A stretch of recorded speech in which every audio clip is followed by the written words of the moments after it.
Hello everyone. Once again I am coming here to discuss about the biochemistry now. And in biochemistry basically we discuss now about the general biochemistry. In general biochemistry mainly we discuss what are the uses of the biochemistry in our general lives. Basically we discuss in the general life basically what are the included in biochemistry. That the chemical terms are related to them. The biochemicals, biological chemicals basically. So we can see there is a general biochemistry, a term is used, that is feed fast cycle is our first topic in the general biochemistry. That is feed fast cycle. What is feed fast cycle? Typically the any human taking their meal, and after that a period of time these foods are consumed, what the energy is released by these foods are consumed by the human bodies, and after that the body is exhausted in the energy, means the exhausting of energy is related with the feed fast cycle. After we eat something, after some times or the some hours or the few hours, the decrease in the level of energy, and that is called as basically fasting stage. So we discuss here the feed fast cycle mainly. The feed fast cycles we discuss, there is having two parts. The first part is called as, in feed fast cycle we discuss, in the first part we discuss mainly there is the well fed state, well fed state, and in the second half we mainly discuss there is the fasting stage. The first one is well fed stage and second one is the fasting state. The what happened in the well fed state? In the well fed condition, that any person is taking the food and they are fully eating the food, and their energy is top level in the body. There is no any requirement of energy. It means the well fed level, the person don't want to eat anymore. The energy is present in the body is full of amount. And in the well fed state, what how we can classify the well fed state or the fasting state, or the different types of term we use in our general life: starving, prolonged starving term, well fed state, fasting state. These type of terms are used in general life. We are in a starving condition. So basically in well fed state we know, now we know the condition after we taking the meal, the 4 hours, the time gapping between the approx 1 to 4 hour is called as 1 to 4 hour, is called as 1 to 4 hours after the food. The 1 to 4 hours after the food, this term is called as, well fed state. That the first 4 hours of, the first 4 hours of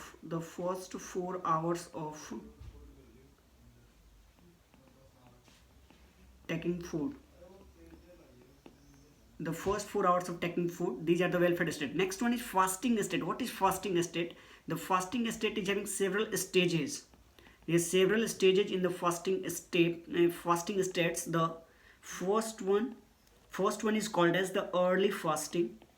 Early fasting, it means they are the initial stage of the fasting, that is early fasting. The second one is called as the fasting stage. It means they are the basically the main or typical fasting state. And the third one is called as the prolonged fasting. They are called as the prolonged fasting state. And the fourth one term is called as the prolonged starvation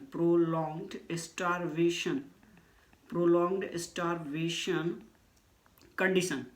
Now we discuss mainly the well fed state is basically 1 to 4 hours after the taking food, and the fasting state is basically having 4 stages. The first one is the early fasting, prolonged fasting, and the prolonged starvation. The prolonged fasting is also called as starvation. Starvation is another term for the prolonged fasting. Then how we can differentiate these terms? What is the fasting state? Now we can see here in the early fasting stage is counting when the time period after the taking food, the person can't eat till 4 to 16 hours. 4 to 16 hours after food. 4 to 16 hours the person is counting as a early fasting. And 16 to 48 hours 16 to 48 hours after 16 to 48 hours after the food, the person is counting as a fasting state. The person is in fasting state, what we call it as starvation condition, when the person can't even take any food from the 2 to 5 days, 2 to 5 days after the food, they even don't take any food. They are called as prolonged fasting state or the starvation condition. What is prolonged starvation condition? When the person is having more than 5 days, more than 5 days after the food, they are more than 5 days after the food.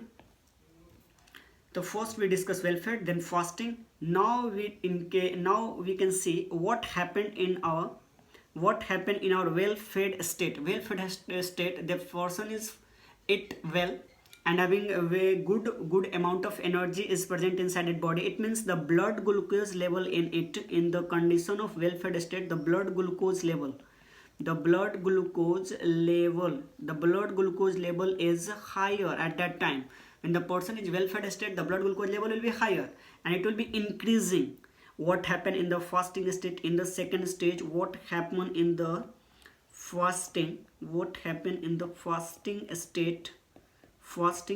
And the first fasting state is called as early fasting. The first fasting state is called as early fasting. This one is called as early fasting. As now we can see the early fasting, we can see how many hours, from 4 to 16 hours. Any person can't even take any food from the 4 to 16 hours, or after the food from 4 to 16 hours. What happened to this patient when in the early fasting state? What happened when the patient is in the early fasting state? The patient is having first blood glucose level. The blood glucose is decreased. The blood glucose level will be decreased. And the second point is, due to how the blood glucose level will be decreased, there is a glycogenolysis. Glycogenolysis means breakdown of glycogen, breakdown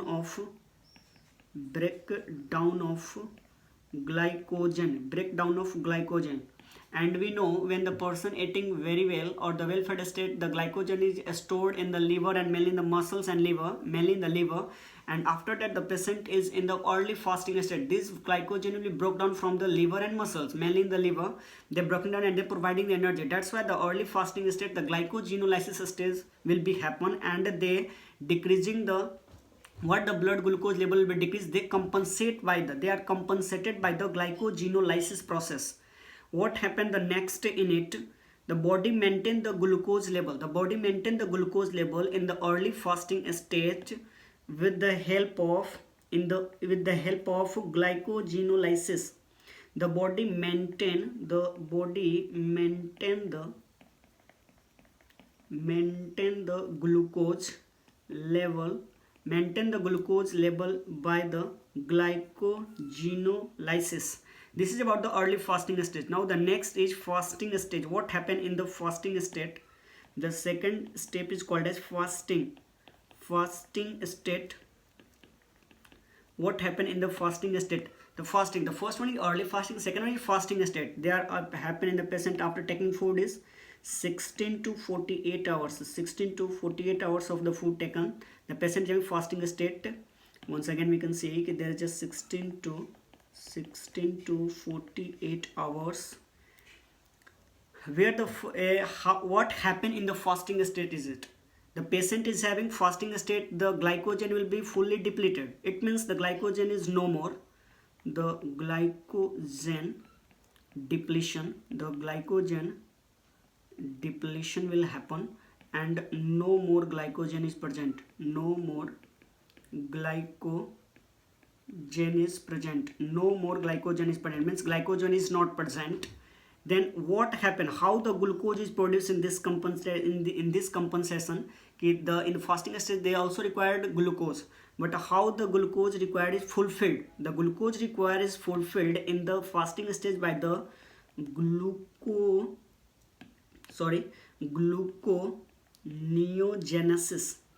They are fulfilled by gluconeogenesis. And next one is beta oxidation of fatty acid. The beta oxidation of fatty acids. These are the two main criteria which fulfill the ATP requirement in the fasting state. What happened in the glyconeogenesis? As we know from the childhood, the glyconeogenesis is the formation of ATP from non-carbohydrate source. Formation of ATP from the non-carbohydrate source. Non-carbohydrate source means like amino acids. And amino acids, we know essential and non-essential amino acids. What happened in the beta oxidation? What is the role of beta oxidation here in the fasting state? The beta oxidation role, they provide basically ATP for the glyconeogenesis synthesis, and the beta oxidation, they provide acetyl CoA. It provides acetyl CoA. It provides acetyl CoA for they provide acetyl CoA for the gluconeogenesis pathway. Gluconeogenesis, they provide acetyl CoA. Acetyl CoA, as we discuss everything in the detail about the what is glyconeogenesis, what is gluconeogenesis, what is beta oxidation, but for now, beta oxidation for the fatty acids, they provide acetyl CoA in the product, and this acetyl CoA is used by the gluconeogenesis, and they produces ATP in the fasting state. This is all about the fasting. Next, third one is C step. Third number, that is called as prolonged fasting, and in the second term they are called as starvation. Prolonged fasting or starvation. How many days it will happen? Food taken after 2 to 5 days of 2 to 5 days. And what happened in this? There is what happened in the body in the prolonged fasting or starvation state. There is a decrease of gluconeogenesis.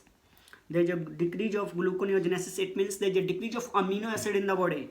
Decrease of amino acid like the lactate, glycerol and alanine. These all are gets depleted or decreases in amount. Alanine. And due to substrate, the decrease in gluconeogenesis, as we discussed now, the gluconeogenesis is basically happening in the non-carbohydrate source. It means the non-carbohydrate source, what are the amino acids? They are decreases, or the lactate, glycerol or the alanine, these all are decreases. It means it happens due to the substrate depletion. Due to the substrate depletion, and the prolonged fasting condition or the starvation condition, there is also hydrolysis is happen. Hydrolysis of TAG, triacylglycerol in adipose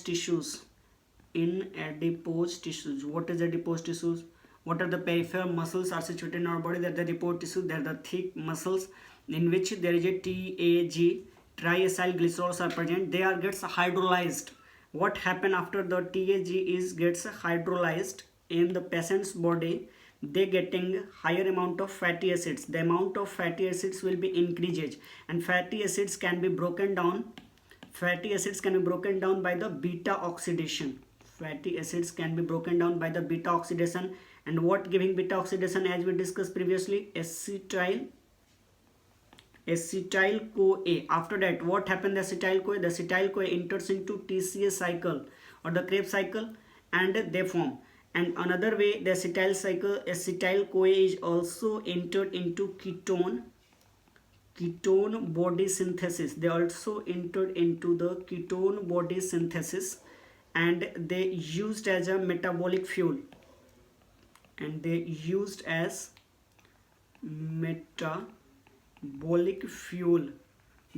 a metabolic fuel in the case of prolonged fasting condition. As we discussed, the prolonged fasting condition and starvation, there is a 2 to 5 days. The decrease of glyconeogenesis due to the substrate depletion, and the hydrolysis of TAG, triacylglycerol, due to the triacylglycerol in adipose tissue. There is fatty acids will be increases due to triacylglycerol hydrolysis, and then beta oxidation is happen for the fatty acid breakdown, and then acetyl CoA is formed. Acetyl CoA is going two pathway, the first and second pathway. The first is responsible for ketone body synthesis, and second one is TCA cycle. They enters into the TCA cycle, and the TCA cycle is basically Krebs cycle. Next point we can see the fourth one. Fourth one is prolonged. Fourth one is prolonged starvation. In prolonged starvation condition, there is the more than 5 days. It happens after more than 5 days. It happens more than 5 days. Patient didn't eat from the more than 5 days. Then what happened in his body? What happens to this body when the patient when any patient didn't take any food from the 5 days? There is a prolonged starvation condition. There is a decrease in fatty acid. There is a decrease in fatty acid oxidation. It means what is absent? Fatty acid oxidation means hydrolysis of triacylglycerol is happened, and then there is a decrease of acetyl CoA, decrease of acetyl CoA. Next, decrease of ketone bodies. There is a decrease of ketone. There is a decrease of ketone body synthesis. Decrease of ketone body synthesis. What happened in this patient? In the prolonged starvation condition, this will be synthesized. The ketone body will be synthesized, but in the prolonged starvation condition, there is no further hydrolysis of TAG. Then it means there is no fatty acid synthesis. Then we say there is a decrease in the amount of. They all are decreasing. They all are decreasing because the TAG will be in a deposition will be also decreasing. Then there is a amount of beta oxidation will be decreased, means fatty acid oxidation will be decreased. Then acetyl CoA is formed less. Then it means less ketone bodies will be synthesized in the body. It means less tissue cycle will be happened, and less metabolic fuel will be formed. It means in prolonged starvation condition, the decrease in fatty acid oxidation, acetyl CoA synthesis will be decreased, and ketone body synthesis will be also decreased. What happened in the muscles? In the muscle cells, increased the muscle cell proteolysis. The proteins of muscles will be gets lysis, means damaged, or proteolysis. The muscle proteolysis. The muscle cells will be gets proteolyzed. The muscle proteins will be gets proteolyzed, and this term is representing the muscle proteolysis is called as cachexia. Cachexia is the term which representing the muscle proteolysis, means muscle damage. There is two cases will be happen when the patient is having muscle proteolysis, or the muscle cells breakdown will be happen. There is a weight loss in the patient, weight loss, and muscle wasting. And the muscle wasting, two things in happen is the patient is having cachexia. There is a weight loss and muscle wasting. Muscle wasting is basically the characteristic feature of the prolonged starvation. As we see now, what happened the ketone body? What is ketone bodies? Ketone bodies are most important term here. What is ketone bodies? The ketone bodies. The ketone bodies have the ketone bodies. What is the main role of ketone bodies in our body? They are the protective. They are the protective effect. Protective effect. There is the protective effect in our body. The ketone bodies have role is the protective effect in our body. It prevents. The ketone body is preventing. The ketone body is prevent or inhibit. The ketone body is prevent or inhibit the structural protein lysis, or they are also called as proteolysis or structural protein lysis. It means what happened in the patient is having decrease in ketone bodies. The patient is having decrease in ketone bodies. It means there is an increase in muscle proteolysis. So this is linked, these terms are linked. As we know, what happened in this patient, in the prolonged starvation condition, there is a decrease in ketone body synthesis. It means there is a decrease in ketone bodies in the body. It means the decrease in ketone bodies will be leads to the increase in muscle proteolysis. And what happened, the muscle proteolysis will be increased, the cachexia term will be representing. It means there is a weight loss is happen. It means there is a muscle wasting will be happen. And the protective, it is the ketone body is basically having protective mechanism, the protective effect in our bodies. So that's all for the general biochemistry. Here we end of this lecture. In the next part we discuss about the more further in this pathways. What we discuss now, there is a well-fed state or fasting stage, or the fasting stage and 4 stages. We discuss step by step every topics in the biochemistry. We discuss according to this theme or introduction. So thanks to all of you, and welcome to Medicos once again. See you next time. Thank you.